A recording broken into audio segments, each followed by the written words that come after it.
A África, o berço da humanidade, viu em seu vasto território surgir povos guerreiros e conquistadores que formaram verdadeiros impérios.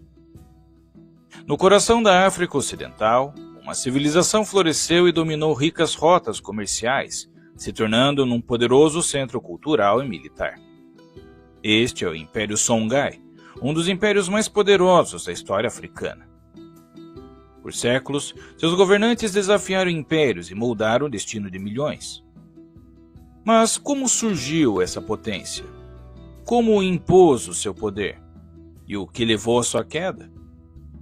Prepare-se para viajar no tempo e descobrir o fascinante mundo do Império Songhai. Mas antes, gostaria de pedir que deixe um like para ajudar no alcance desse vídeo, bem como pedir que se inscreva e selecione o sino de notificações para não perder os vídeos que posto todo domingo nesse mesmo horário. E caso queira colaborar com o canal, na descrição há uma lista de livros e cursos a preços bem acessíveis, bem como uma chave Pix caso queira colaborar de forma voluntária. O Império Songhai estendeu-se sobre o que atualmente corresponde ao sul da Mauritânia e o território do Mali. Essa entidade política sucedeu ao poderoso Império do Mali, como a entidade política mais relevante da África Ocidental em seu tempo, se destacando por volta do século IX. O seu nome se origina do grupo que se autodenominava Songhai ou Songhai, um povo de língua nilo-saariana que habitava e dominava essa região ao longo do rio Níger. A principal cidade desse povo, chamada Gao, serviu posteriormente como a capital e como um grande centro que reunia o rico comércio transsaariano, se conectando com importantes centros como Timbuktu, Niani e Djenné. Desde o século XIII, o Império do Mali era dominante nessa região, sendo que havia prosperado graças ao domínio desse rico comércio regional e externo, onde commodities como ouro e sal o tornou um dos impérios mais ricos da história. Contudo, no século XV, o Império do Mali começou a enfraquecer devido a disputas internas, ataques de grupos externos e a perda de controle sobre importantes rotas comerciais. Inclusive, tem um vídeo específico onde narro a história do Império do Mali, e deixarei nos cards finais caso queira saber mais sobre ele. Mas a pior ameaça ao Império do Mali surgiu com a ascensão do povo Songhai que, embora também fosse de origem ancestral, alcançava um poder sem precedentes.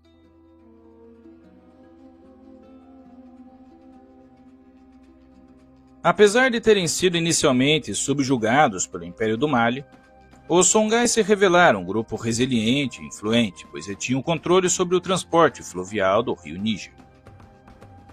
Desde o início do século XV, os monarcas Songhai empreenderam investidas constantes contra os centros urbanos do Mali, e por fim conquistaram sua autonomia quando os governantes malineses começaram a perder domínio sobre os diversos reinos menores localizados na periferia de seus territórios.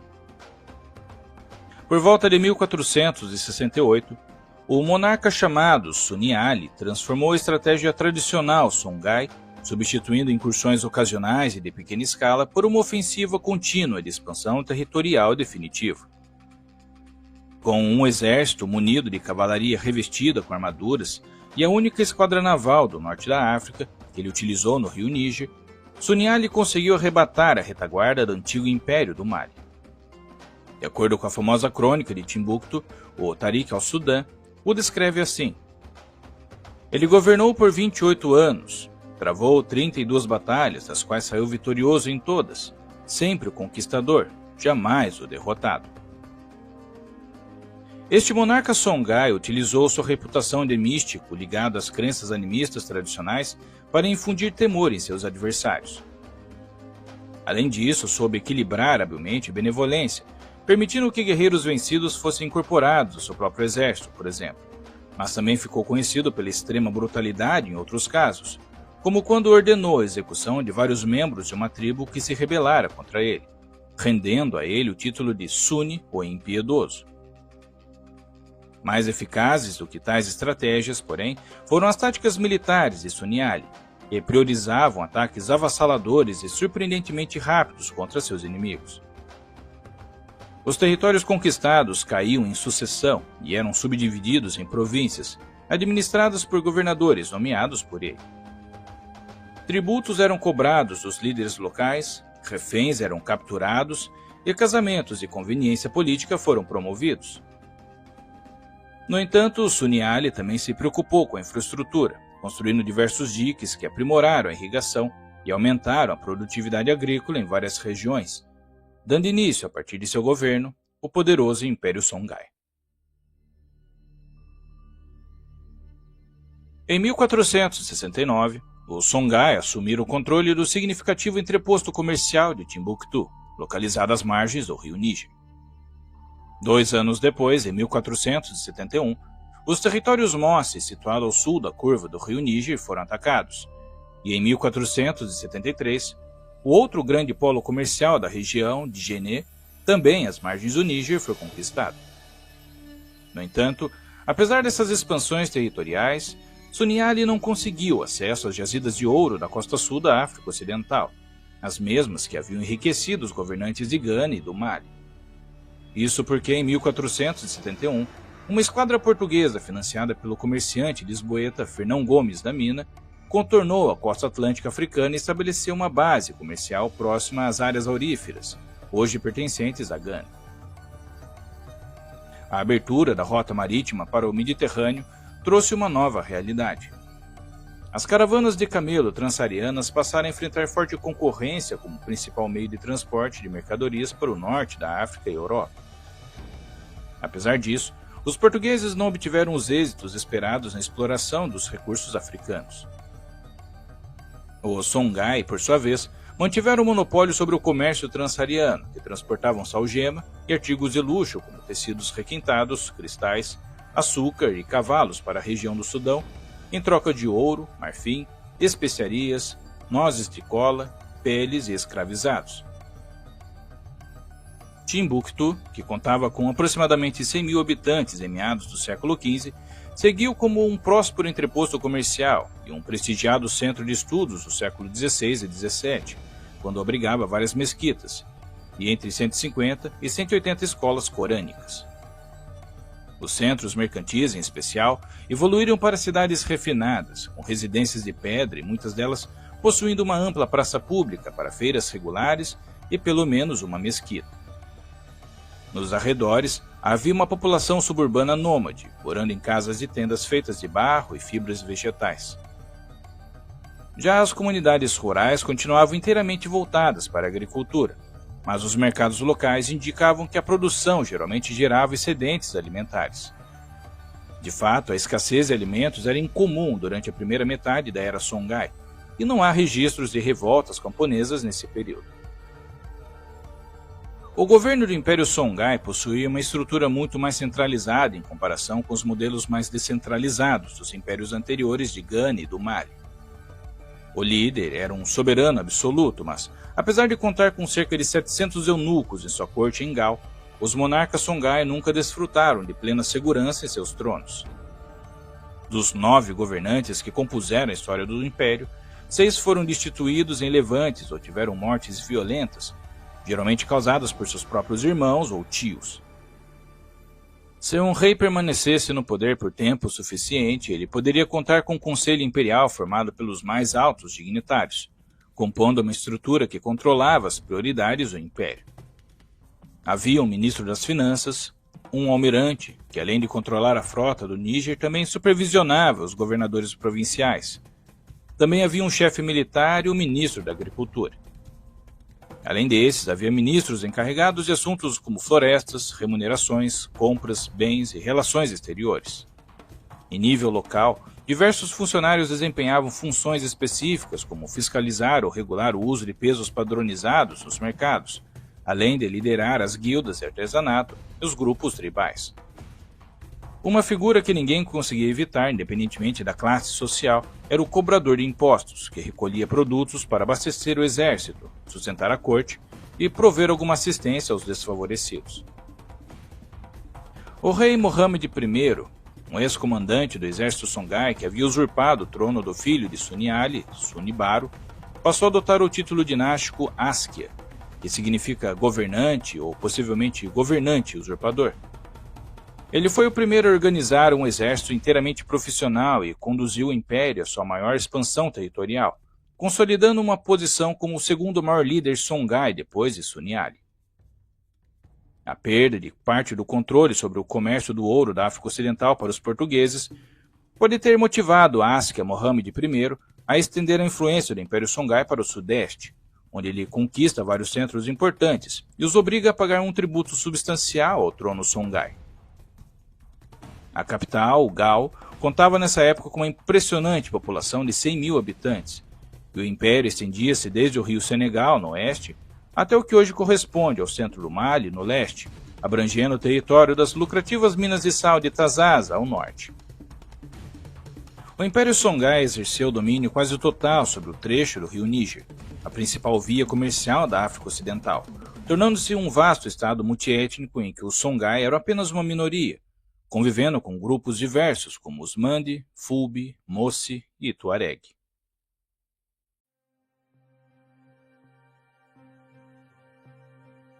A fé islâmica, há muito presente em impérios da região como Sudão, Gana e Mali, teve uma implantação instável no Império Songhai, ao menos em seus primeiros anos.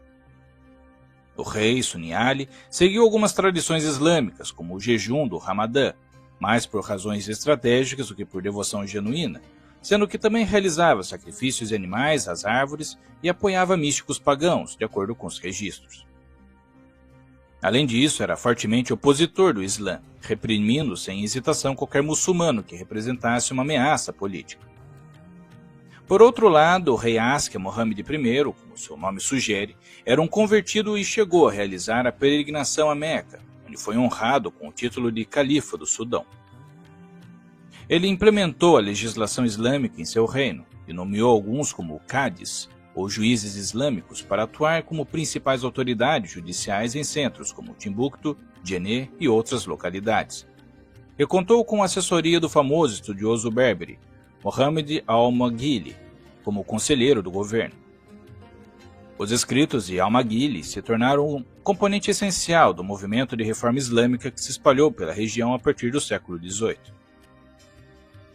Uma elite urbana predominantemente islâmica se consolidou nesse período. Além dos ricos mercadores, surgiu uma classe de intelectuais religiosos cujos estudos abrangiam não apenas as nuances do Islã, mas também temas diversos como ciência e história. Apesar da tentativa do rei Mohammed I de estabelecer o Islã como religião oficial do Estado, a fé muçulmana permaneceu amplamente restrita à aristocracia e às cidades, enquanto as zonas rurais e a maioria da população mantinha suas tradições animistas. Nesta crença, espíritos eram considerados habitantes de determinados objetos, especialmente fenômenos naturais imponentes como árvores, cavernas e formações geográficas marcantes. Os dois espíritos mais venerados eram Arakdico e Dongo, relacionados ao rio Níger e às tempestades, respectivamente. O que faz sentido, considerando a relevância do rio para o comércio e a necessidade das chuvas na árida savana da África Ocidental. Para garantir o favor desses espíritos e dos ancestrais falecidos, eram oferecidos alimentos e bebidas e realizadas danças e cerimônias mascaradas em sua honra. Embora não fosse exatamente uma religião institucionalizada, essa cosmovisão contava com sacerdotes praticantes, os Tierkei, ou feiticeiros, cuja função era mitigar a influência de espíritos malignos sobre os assuntos da comunidade. O Império Songhai começou a se retrair em suas fronteiras, especialmente na região ocidental, a partir da última parte do século XVI. Esse declínio foi causado em grande medida por uma sucessão de governantes ineficientes e por constantes conflitos internos pelo direito ao trono, que debilitaram o império desde o falecimento do rei Askia Mohammed I em 1528. Um dos embates mais notáveis ocorreu entre Askia Mohammed IV Bano e seus irmãos, fragmentando efetivamente o território em duas partes. O golpe final veio de maneira fulminante. O soberano marroquino Ahmad al-Mansur al-Dahabi, chamado de O Conquistador de Ouro, enviou uma força relativamente pequena de cerca de 4.000 soldados munidos de mosquetes para atacar o Império em 1590, liderados pelo formidável general Judar Pachá, que enfrentou as forças do imperador Askia Isaac II. O exército Songhai contava com aproximadamente 30.000 guerreiros a pé e 10.000 cavaleiros, mas dispunha apenas de lanças e flechas como armamento. Essa disparidade tecnológica selou o destino da batalha, chamada de Batalha de Tondibi, em 1591, onde os marroquinos triunfaram, ainda que os Songhai tenham tentado resistir com algumas ações esporádicas, mas pouco efetivas nos anos subsequentes. O tesouro Songhai foi capturado e o império, incluindo Timbuktu, foi anexado ao domínio marroquino, passando a ser uma província sob seu controle. O Império Songhai, o maior já visto na África Ocidental, ruiu internamente até desaparecer. Assim, encerrou-se o ciclo dos grandes impérios que haviam predominado na África Ocidental desde o século VI. Espero que tenha gostado desse vídeo e se chegou até aqui, deixe um joinha e compartilhe com mais pessoas. Se não é inscrito, considere se inscrever para receber vídeos como esse semanalmente. E se já é inscrito, verifique se o sino de notificações está ativado. Na descrição tenho também links para livros e cursos e até uma chave Pix caso considere contribuir com o meu trabalho. Desde já agradeço o seu tempo e atenção e até a próxima história.